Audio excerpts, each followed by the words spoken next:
다 같이 일어나셔서 하나님의 말씀 한 목소리로 읽겠습니다. 이사야서 15장 1절에서 16장 14절까지의 말씀입니다. 구약 성경 983페이지입니다. 15장 1절에서 9절까지만 읽겠습니다. 15장 1절에서 9절 말씀을 다 같이 읽겠습니다. 모압에 관한 경고라. 하룻밤에 모압 알이 망하여 황폐할 것이며 하룻밤에 모압 길이 망하여 황폐할 것이라. 그들은 바윗과 디본 산당에 올라가서 울며 모압은 느보와 메드바를 위하여 통곡하도다. 그들이 각각 머리털을 없이 하였고 수염을 깎았으며 거리에서는 굵은 배로 몸을 동였으며 지붕과 넓은 곳에서는 각기 애통하여 심히 울며 헤스본과 엘르알레는 부르짖으며 그 소리는 야하스까지 들리니 그러므로 모압의 전사가 크게 부르짖으며 그 혼이 속에서 떨도다. 내 마음이 모압을 위하여 부르짖는도다. 그 귀인들은 소알과 에글랏 슬리시아로 도망하여 울며 루힛 비탈길로 올라가며 호로나임 길에서 패망을 부르짖으니 니무린 물이 마르고 풀이 시들었으며 연한 풀이 말라 청청한 것이 없음이로다. 그러므로 그들이 얻은 재물과 쌓았던 것을 가지고 버드나무 시내를 건너리니 이는 곡성이 모압 사방에 둘렸고 슬피 부르짖음이 에글라임에 이르며 부르짖음이 부엘 엘림에 미치며 디몬 물에는 피가 가득함이로다. 그럴지라도 내가 디몬의 재앙을 더 내리되 모압의 도피한 자와 그 땅의 남은 자에게 사자를 보내리라. 아멘. 오늘의 본문은 모압에 대한 심판의 예언입니다. 모압은 아브라함의 조카인 롯의 후손으로서 친척 관계에 있는 이스라엘과 비슷한 언어를 사용했으며 그모스라는 우상을 숭배했습니다. 갈대아 우르를 떠나 가나안을 향한 여정을 아브라함과 함께했던 롯은 마침내 독립하여 소돔과 고모라 땅에 정착하게 됩니다. 얼마 후 하나님께서 소돔과 고모라를 멸하실 때에 롯은 아내와 두 사위를 잃고 간신히 두 딸과 함께 살아남았습니다. 그리고 두 딸과의 관계로부터 아들 둘을 얻습니다. 큰 딸이 낳은 모압이 모압의 조상이고 작은 딸이 낳은 베남민은 암몬의 조상입니다. 그런데 모압과 이스라엘 사이에는 갈등이 계속되었습니다. 모압의 왕 발락은 발람을 시켜서 모세가 이끄는 이스라엘을 저주하게 했으며 모압 여인들에 의해 이스라엘로 하여금 음행의 죄를 짓게 했습니다. 사사시대에 이스라엘을 18년 동안 지배했던 모압의 왕 에글론은 왼손잡이 사사 에훗에게 죽임을 당했습니다. 동일왕국 시대에 다윗에게 조공을 바쳤고 솔로몬과도 우호관계를 유지하던 모압은 남북왕국 시대에는 아합 때까지 북이스라엘의 간섭 아래에 있었습니다. 아합이 죽은 후 이스라엘의 간섭으로부터 벗어나고자 했던 모압은 결국 아스루와 바벨론의 지배를 받게 되고 맙니다. 참고로 나오미의 며느리였던 모압 여인 룻은 보아스와 결혼하여 다윗의 조상이 되었습니다. 15장은 하룻밤에 모압 알이 망하여 황폐할 것이며 하룻밤에 모압 길이 망하여 황폐할 것이라 라는 경고로 시작됩니다. 여기서 모압의 대표적인 도시인 모압 알과 대표적인 요새인 모압 길의 멸망은 곧 모압 전체의 멸망을 가리킵니다. 그리고 하룻밤이라는 표현은 그와 같은 일이 갑작스럽게 닥칠 것을 나타냅니다. 2절부터 4절에 나오는 여러 지명은 모압의 통곡이 전국적으로 가득하다는 것을 묘사하고 있습니다. 그들은 산당, 곧 신전에 올라가서 죽게 되었음을 통곡합니다. 그들은 머리털과 수염을 깎았고 굵은 베옷을 입고 거리로 나갔고 지붕과 넓은 장소에서 심히 울었습니다. 그리고 용사들은 싸울 의지를 잃어버렸습니다. 5절 이하에 나오는 또 다른 여러 지명들은 모압 사람들이 남쪽으로 도망치는 모습을 그리고 있습니다. 이사야 선지는 5절에서 내 마음이 모압을 위하여 부르짖는도다 라는 말로 이스라엘과 동족 관계에 있는 모압의 멸망을 슬퍼하는데 이것은 또한 하나님의 마음입니다. 하나님께서는 모압 족속 중에서도 회개하고 구원받는 자가 있기를 원하십니다. 이처럼 이방 영혼에 대한 사랑은 심판 중에도 계속되지만 하나님의 심판은 철저한 것입니다. 그래서 하나님께서는 9절에서 모압에 도피한 자와 그 땅의 남은 자에게 사자를 보내리라 하신 대로 비록 소수가 살아남는다 할지라도 그들을 사자의 먹이로 곧 대적의 손에 떨어지게 할 것이라고 하십니다. 그 누구도 하나님의 철저하고도 완전한 심판을 피할 수는 없습니다. 16장 1절은 아수르에게 멸망당할 위기에 처해 있는 모압에게 그 위기를 극복하기 위해서는 예루살렘에 있는 다윗 왕에게 피하라고 권고합니다. 3절과 4절에서 모압의 사신들이 유다에게 자신들의 피난처가 되어 보호해 줄 것을 간청합니다. 5절 다윗의 장막에 왕위는 인자함으로 굳게 설 것이요 그 위에 앉을 자는 충실함으로 판결하며 공평을 구하며 의를 신속히 행하리라는 메시아에 대한 예언으로 받아들여지는 구절입니다. 모압이 유다로 피신하면 유다의 유산을 나누어 받게 될 것입니다. 즉 다윗 왕권에 복종하면 이방 나라인 모압도 그리스도가 통치하는 하나님 나라에 참여할 수 있게 된다는 의미입니다. 그러나 모압은 외교적으로만 다윗 왕권에 도움을 요청했을 뿐 진정으로 다윗 왕권에 순종한 것은 아니었습니다. 6절에서 14절에는 하나님의 은혜를 거부하고 교만하여 스스로를 높인 모압의 패망에 대한 애통함이 나타나 있습니다. 12절은 모압이 산당에서 그들의 신 그모스에게 매달려도 상황을 변하게 할 수 없음을 보여줍니다. 왜냐하면 여호와 외에 모든 신은 우상이며 모압에 대한 심판은 역사의 주관자이시며 전능자이신 여호와께서 행하신 것이기 때문입니다. 이 심판의 예언은 3년 안에 이루어져서 모압의 영화는 사라지고 많았던 인구가 적은 무리로 될 것입니다. 하나님께서는 모압을 징벌하시면서도 그들이 다윗 왕권의 통치 아래로 들어옴으로써 구원의 은혜를 누리기를 원하셨습니다. 그러나 모압은 다윗 왕권에 외교적인 도움만을 요청했을 뿐 전적으로 다윗 왕권, 곧 하나님께 의존하지 못했습니다. 결국 자신과 세상의 힘을 의지하는 교만에서 벗어나지 못했던 모압은 패망으로 치닫고 맙니다.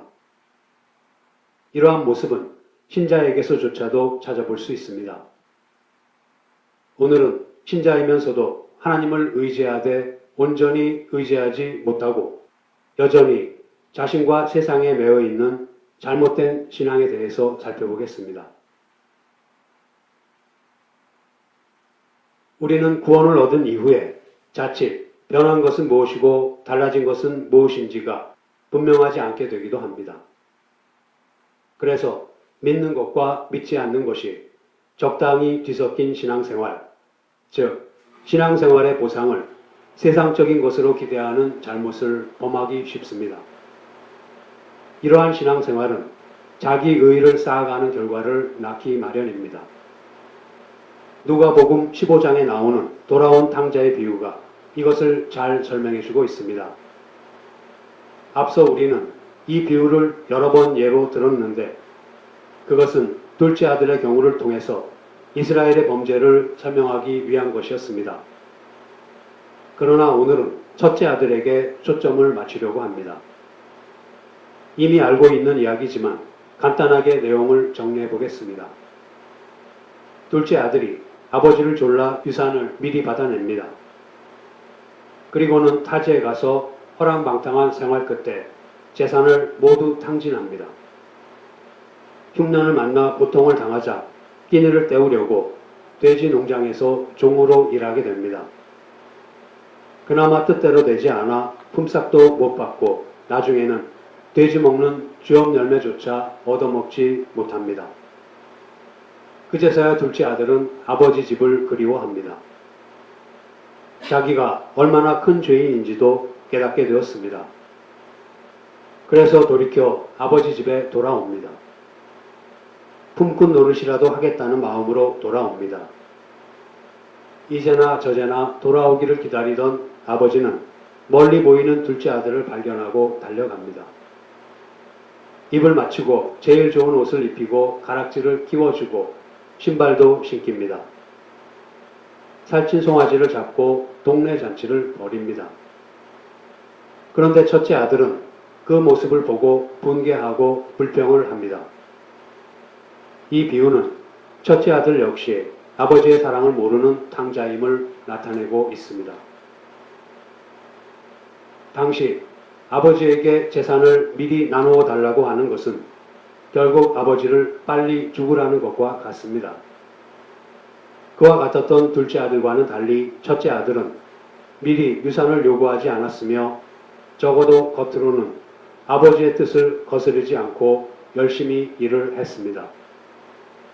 동생이 돌아왔을 때도 밭에서 일하고 있던 맏아들이 집에 돌아오니 잔치 소리가 들렸습니다.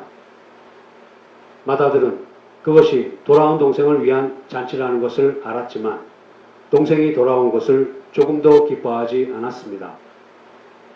동생이 아버지의 살림을 장기와 함께 다 먹어버렸다고 하면서 동생을 동생이라 부르지 않고 이 아들이라고 부릅니다. 동생이라고 부르고 싶지 않을 정도로 싫어하는 마음의 표현입니다. 또한 그의 마음속에는 불평과 불만이 있었음을 알 수 있습니다. 아버지께 대답하여 가로되 내가 여러 해 아버지를 섬겨 명을 어김이 없거늘 내게는 염소 새끼라도 주어 나와 내 벗으로 즐기게 하신 일이 없거늘이라고 합니다. 열심히 일했지만 그의 합당한 대우를 받지 못했다고 말하는 모습에서 맏아들의 마음속에 얼마나 큰 불평이 있었는지를 알 수 있습니다. 그러면 우리는 어떻습니까? 밭에서 열심히 일한 맏아들과 같이 우리 역시 예배에 참석하고 기도하며 열심히 신앙생활을 합니다. 하나님께서 복을 베풀어 주실 것을 믿고 열심히 했는데 기대한 만큼 복이 베풀어지지 않습니다. 물론 우리가 세상적인 복을 기대한다면 이런 경우에 하나님께서 복을 베풀어 주시지 않는 것으로 느끼게 될 것입니다. 아무튼 이럴 때에 우리는 열심히 아버지를 섬겼는데도 친구들과 즐길 수 있도록 염소 새끼 하나도 잡아주지 않은 아버지를 원망하는 맏아들처럼 하나님께 불평하고 원망하지는 않습니까? 또한 맏아들이 돌아온 동생에 대해 안타까워하거나 불쌍히 여기는 대신 동생의 잘못을 비판하고 정죄하는 것처럼 누가 잘못하는 것을 보면 사정없이 비판하고 정죄하지는 않습니까? 만일 그렇다면 우리는 신앙생활의 보상을 세상적인 것으로 기대하는 잘못을 범하고 있으며 그것을 통해 자기 의의를 쌓아가고 있는 것입니다. 맏아들은 자신은 아버지의 말씀에 순종했지만 동생은 아버지의 말씀에 순종하지 않았다 하고 비판합니다. 자신은 열심히 일했지만 동생은 허랑방탕하게 살았다고 비판합니다. 그래서 자신은 의롭고 동생은 불의하다는 결론을 내리게 됩니다. 마치 바리새인과 서기관들이 세리와 창기를 대하는 태도와도 같습니다. 예수님께서 탕자의 비유를 말씀하신 배경이 있습니다. 누가복음 15장 1절과 2절입니다. 모든 세리와 죄인들이 말씀을 들으러 가까이 나아오니 바리새인과 서기관들이 원망하여 가로되 이 사람이 죄인을 영접하고 음식을 같이 먹는다 하더라. 유대인 종교 지도자들은 예수님께서 세리와 창기 그리고 죄인들과 어울리시는 것이 못마땅했습니다. 그러나 예수님께서는 죄인을 부르러 오셨습니다. 예수님께서는 건강한 사람에게는 의사가 필요 없고 병든 사람에게만 의사가 필요하다. 나는 의로운 사람을 부르러 온 것이 아니라 죄인을 부르러 왔다고 하셨습니다. 모든 인간은 하나님을 떠난 죄인입니다. 하나님의 은혜로 그것을 깨닫고 회개하고 하나님께로 돌아오면 하나님의 자녀가 됩니다. 그런데 하나님 없이도 자기가 의인인 줄로 착각하는 사람들의 결국은 멸망입니다. 바리새인과 서기관들은 자기 의에 빠져 하나님도 멀리하고 세리와 창기들을 무시하며 살았습니다. 이와 같은 바리새인들과 서기관들을 책망하기 위해 주어진 메시지가 돌아온 탕자의 비유인데 이것은 바로 앞에 나오는 잃어버린 양의 비유 그리고 잃어버린 드라크마의 비유와 함께 연관된 하나의 메시지를 전하고 있습니다. 그런데 마다들은 한편으로는 동생이 그렇게 가지고 간 재산을 쓰면서 하고 싶은 대로 살았던 것을 부러워하기도 합니다. 자기는 집에서 아버지를 위해 죽도록 일만 했는데 그동안 동생은 인생을 즐기고 산 것만 같아서 억울하기까지 합니다. 성경에 나오는 방탕이라는 말은 허비하다, 낭비하다라는 뜻이라고 했습니다. 해야 될 일을 하지 않고 쓸데없는 것에 시간을 낭비하고 허비하는 것입니다. 이 비유에서 둘째 아들을 탕자라고 부르는 것도 도덕적으로 잘못한 것을 따지기 이전에 그에게 주어진 시간과 기회를 허비했기 때문입니다. 둘째 아들은 자식으로서의 자리를 지키지 않고 아버지를 떠나서 아버지의 지도와 보호와 교육을 받아야 하는 것을 외면하고 도망가 버렸기 때문에 탕자라고 하는 것입니다. 이것을 잘 이해하지 못했던 마다들은 아버지에게 이렇게 불평합니다. 동생은 먹고 마시느라 재산을 다 써버렸는데도 살찐 송아지를 잡아주었고 저는 평생 일하고 충성했는데 아무것도 해주신 것이 없지 않았습니까? 그러자 아버지는 예, 너는 나와 항상 함께 있고 내 것이 다 네 것 아니냐 하시면서 마다들을 달랩니다.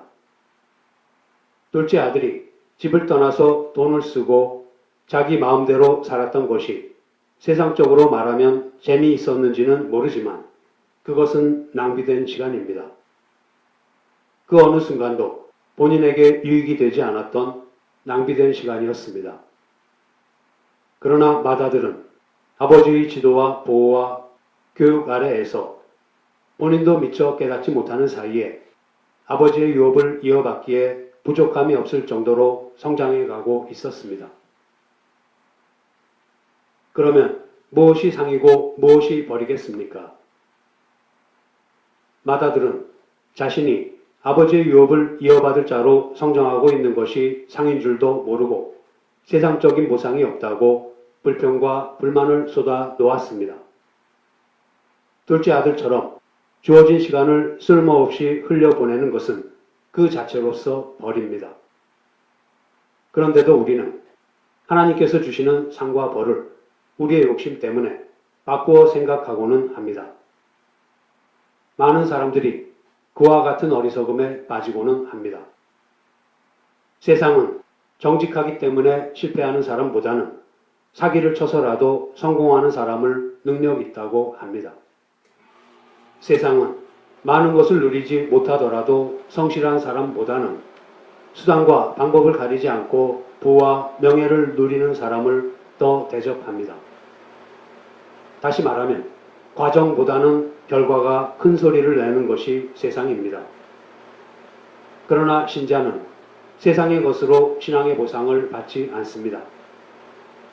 하나님을 믿은 것이 바로 신자의 보상인 것입니다. 비록 성실하고 정직해서 실패했다고 하더라도 결과와 상관없이 그 과정에서 성실했고 정직했던 것이 하나님께서 주시는 상인 것입니다. 아버지가 거지가 되어 돌아온 둘째 아들을 반기는 것은 부모가 자식에게 가지는 사랑입니다. 죽었다가 산 것이며 잃었다가 찾은 것입니다. 그와 같은 면에서 둘째 아들이 돌아왔음을 기뻐하는 것입니다. 그런데 맏아들에게 염소 새끼 한 마리도 주지 않은 이유는 맏아들을 재산을 다 맡길 후계자로 키우고 있었기 때문입니다. 부모는 자식이 아무리 큰 죄를 지었다고 해도, 그래서 세상 사람들 모두가 손가락질을 한다고 해도 그 자식을 용서하고 사랑합니다. 그것은 마치 죄인인 우리를 구원하셔서 자녀 삼으시는 하나님의 은혜와도 같습니다. 그렇지만 부모가 자식에게 가지는 사랑과 자식이 올바르게 자라나기를 바라는 부모의 기대는 다른 것입니다. 두 아들은 모두 아버지의 사랑을 받고 있었으나 맏아들은 그 사랑을 넘어선 아버지의 기대를 받고 있었습니다.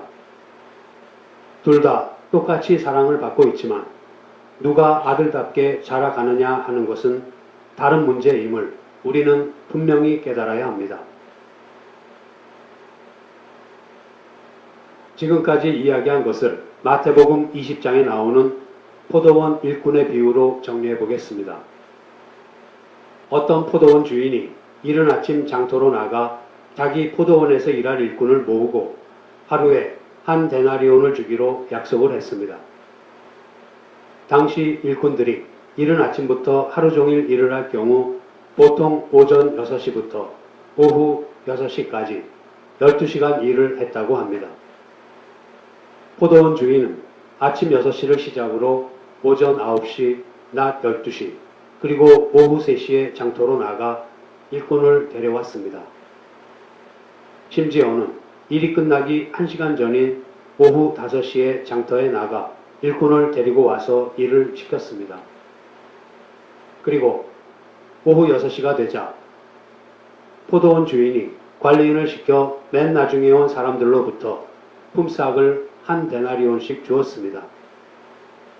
맨 나중에 온 일꾼이 겨우 1시간 정도 일하고 한 데나리온을 받는 것을 본 다른 사람들은 자기들은 더 받을 줄 알았으나 그들도 역시 한 데나리온씩 받았습니다. 그러자 맨 먼저 온 사람들이 주인에게 불평을 합니다. 어떻게 맨 나중에 와서 1시간 일한 사람이나 하루 종일 고생하며 일한 사람이나 같은 대우를 할 수 있느냐 하는 것입니다. 그러자 주인이 나는 불공평하게 한 것이 없다. 너희와 처음부터 한 데나리온을 약속했고 나중에 온 자들에게도 한 데나리온을 주는 것은 내 마음이다. 내 것을 가지고 내 뜻대로 할 수 없다는 말이냐 하면서 먼저 된 자로서 나중되고 나중된 자로서 먼저 된다라고 말했습니다. 성경에서 포도원을 비유로 들 때는 보통 하나님의 복된 통치 영역을 상징하고는 합니다. 포도원의 일꾼으로 부름을 받은 사람들이 포도원에 들어가고 포도원에서 할 일이 있다는 것, 그것이 그들의 복이며 보상이라는 것을 놓치게 되자 먼저 오고 나중 온 것으로 비교하고 경쟁하며 또 불평하는 모습을 보입니다. 포도원에 들어가는 것은 우리의 자격이나 조건에 근거하지 않고 오직 하나님의 은혜에 의한 것입니다. 그런 이유 때문에 먼저 들어갔다, 먼저 부름을 받았다 하는 식의 자랑은 있을 수가 없습니다. 포도원에 들어가는 것, 즉 은혜를 입는다는 것에 대해서는 아무도 자랑할 수 없습니다. 먼저 부름을 받았건 나중에 부름을 받았건 동등하게 은혜를 입은 것입니다. 그런데 먼저 온 자가 불평을 하는 이유는 먼저 와서 나중에 1시간 일한 자와 동등한 품삯을 받았다는 것입니다. 이것이 바로 누가복음 15장 돌아온 탕자의 비유에 나오는 맏아들이 분노한 이유가 아닙니까? 그러면 먼저 온 자가 먼저 온 보상으로 받는 것이 무엇입니까? 먼저 와서 나중에 온 사람보다 더 오래 일할 수 있었던 것이 보상입니다. 포도원을 가꾼 것입니다. 그래서 자기 손으로 심은 포도나무가 있고 자란 나무가 있고 맺힌 열매가 있는 것입니다. 그것으로 비교하려면 비교해야지 누가 먼저 들어왔느냐로 비교하는 것은 옳지 않습니다. 우리는 이것이 보상이라는 것을 분명하게 알아야 합니다. 은혜의 관점에서 볼 때 먼저 되고 나중되는 일은 무슨 계급이나 우열의 차이를 나타내지 않습니다. 은혜를 입은 것은 더 많은 은혜를 입었거나 더 적은 은혜를 입었거나 오래전에 은혜를 입었거나 방금 은혜를 입었거나 아무런 차이가 없습니다. 그것은 마치 먼저 믿은 것과 나중 믿은 것이 먼저 믿은 자가 나중 믿은 자에게 무슨 선임자라고 자랑할 수 없는 것과 같습니다. 그러나 책임의 관점에서 보면 먼저 된 자가 나중 되고 나중 된 자가 먼저 되는 식의 차이가 나타납니다. 하나님의 자녀가 되는 것은 은혜이지만 자녀답게 자라나는 것은 각자의 책임이며 거기에 먼저 됐으나 나중 되고 나중 됐으나 먼저 되는 식의 차이가 나타나게 됩니다. 그 차이는 자랑을 위한 것이 아니라 성숙과 보상에 관한 것입니다. 신자의 보상은 먼저 부름을 받았느냐 나중에 부름을 받았느냐가 아니라 부름을 받은 이후에 누가 하나님의 자녀답게 더 컸느냐의 싸움입니다. 그것은 신자의 책임이며 동시에 보상인 것입니다. 하나님을 알고 예수님을 알고 하나님의 자녀로 산다는 것은 그 무엇과도 바꿀 수 없는 복입니다. 그것이 우리가 받을 보상이며 그 이상은 아무것도 없습니다. 에베소서 4장 31절, 32절 말씀입니다. 너희는 모든 악독과 노함과 분냄과 떠드는 것과 회방하는 것을 모든 악의와 함께 버리고 서로 인자하게 하며 불쌍히 여기며 서로 용서하기를 하나님이 그리스도 안에서 너희를 용서하심과 같이 하라. 악하고 노하고 분내고 떠들고 회방하고 하는 일들은 다 더럽고 추한 것들입니다. 이런 것을 하려면 우리가 더러워져야 합니다.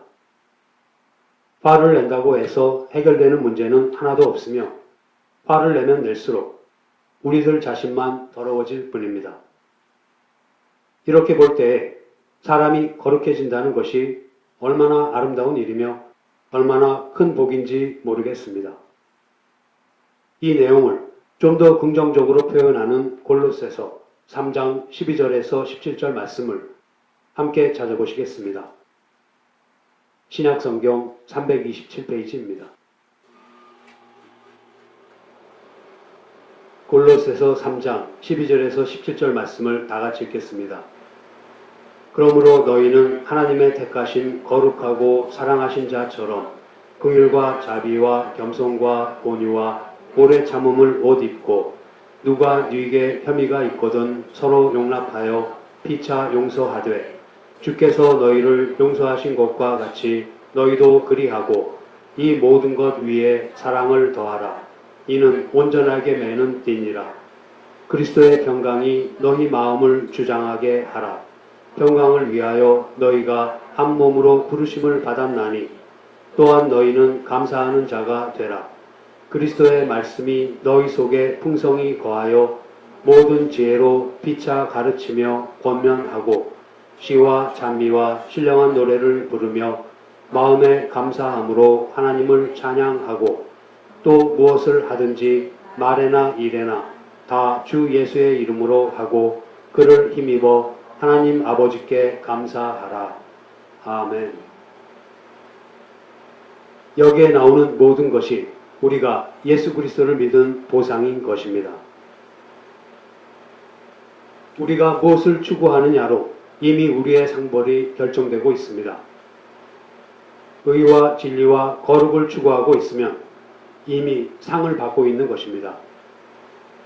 그러나 세상을 따르고 죄악 중에 있으면 이미 충분한 벌을 받고 있는 것입니다.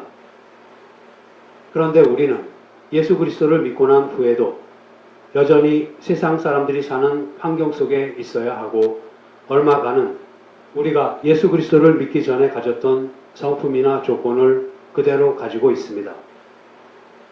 하나님께서 우리에게 이 죄 많은 세상 속에서 우리 안에 하나님의 성품을 키우게 하십니다. 우리는 갈등하지 않고 시험받지 않고는 인내나 희생이나 용서나 사랑이나 하는 것들을 배울 수가 없습니다. 연습할 수가 없고 또 싸울 수가 없습니다. 싸움이 없고 죄가 없는 곳에서 무슨 평화나 사랑이나 용서가 있을 수 있겠습니까? 그래서 하나님께서는 우리를 이 세상에 놓아두시고 죄와 싸움이 가득한 가운데서 우리 안에 하나님의 성품을 키워가기를 원하시는 것입니다. 우리는 하나님을 믿는 그날부터 포도원에 들어와 있습니다. 그런데 포도원에 들어와서 일은 하지 않고 서성거리면서 시간만 허비하고 있다면 우리는 우리에게 이미 주어진 보상을 우리의 것으로 만드는 책임을 다하지 못하고 있는 것입니다. 이러한 상태로라면 아무리 오랜 시간이 지나도 신앙은 조금 더 깊어질 줄을 모르게 됩니다. 그동안 하나님을 알며 하나님의 말씀을 알고 있는데도 하나님의 말씀대로 연습도 하지 않고 싸움도 하지 않고 실천을 하지도 않으며 갈등하고 고민해 본 적이 없다는 이야기입니다. 포도원에 들어와서 포도나무를 심고 가꾼 일이 없으니 열매 또한 거둘 것이 없습니다. 그저 다른 사람들보다 먼저 믿었고 오랫동안 믿었는데 해주신 것이 무엇입니까? 왜 보상을 해주지 않으십니까? 하고 스스로가 결실해야 할 보상을 요구하기만 합니다. 그렇게 자기 안에 하나님의 성품을 키워가지 못했으므로 자기 의로만 가득합니다. 그러다 보니 그 안에서 나오는 것은 다른 사람을 향한 비판과 정죄뿐입니다. 우리가 하나님을 믿은 보상은 요구하는 것으로 주어지는 것이 아니라 이미 우리 안에 허락되어 있습니다. 우리 안에 보상으로 허락된 생명은 자라나고 풍성하게 되고 또 영광스럽게 됩니다. 만일 우리가 그 생명의 자라남과 부요함과 풍성함과 영광에 대해 모르고 있다면 우리는 하나님을 믿은 보상을 세상의 것으로 받으려고 하는 것입니다. 하나님을 믿은 것이 보상이라는 사실을 모르고 있는 것입니다. 하나님을 믿는다고 하면서도 여전히 자신과 세상에 매여 있는 것입니다. 이제 말씀을 마치겠습니다. 하나님께서는 모압을 심판하시면서도 그들이 회개하고 하나님 앞으로 나아올 수 있기를 원하셨습니다. 이처럼 이방 영혼에 대한 하나님의 사랑은 심판 중에도 계속되었습니다. 만일 모압이 다윗 왕권에 복종하면 이방 나라인 모압도 그리스도가 통치하는 하나님 나라에 참여할 수 있게 된다는 뜻을 나타내셨습니다. 그러나 외교적인 움직임만 보였을 뿐 전적으로 다윗 왕권의 통치 아래로 들어오지 않았던 모압은 패망하고 맙니다. 하나님을 전적으로 의지하지 못한다는 것은 어느 정도는 자신과 또 세상을 의지하는 일종의 교만이라고 할 수 있습니다. 그러한 교만에 대한 하나님의 심판은 매우 엄중하다는 것이 오늘의 본문에 잘 나타나 있습니다. 그런데 신자도 이처럼 하나님을 의지하는 것과 세상을 바라보는 것이 뒤섞여 있는 바람직하지 못한 신앙의 모습을 보이기도 합니다. 우리는 누가복음 15장 탕자의 비유에 나오는 마다들의 경우와 마태복음 20장 포도원 일꾼의 비유를 통해서 신앙생활의 보상을 세상적인 것으로 기대하는 잘못된 신앙이 자기 의를 쌓아감으로써 다른 신자들에 대한 비판과 정죄와 우월감으로 나타난다는 것을 보았습니다. 신앙이란 궁극적으로 하나님을 닮아가는 것입니다. 신자의 보상은 신자 안에 하나님의 성품을 키워가는 것으로 주어지지 결코 세상의 것으로 주어지지 않습니다. 그러므로 하나님을 믿은 것이 신자의 보상이라고 말할 수 있는 것입니다. 우리는 모두 동일한 출발선에서 출발했다는 것을 잊지 말아야 합니다. 목적지에 누가 더 가까이 가 있느냐 하는 차이는 있을 수 있으나 예외 없이 우리는 모두 동일한 출발선에서 출발했습니다. 신앙이란 이것을 아는 것입니다. 우리는 죄와 사망의 노예였고 우리가 할 줄 아는 것은 죄 짓는 것밖에 없었습니다.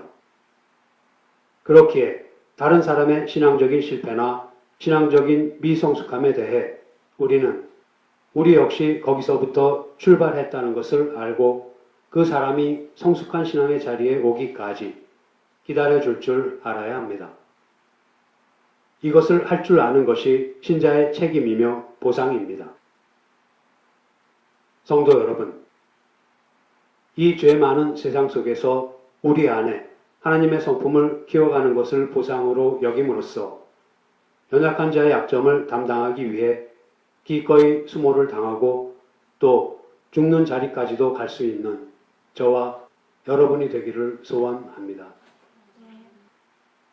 기도하시겠습니다.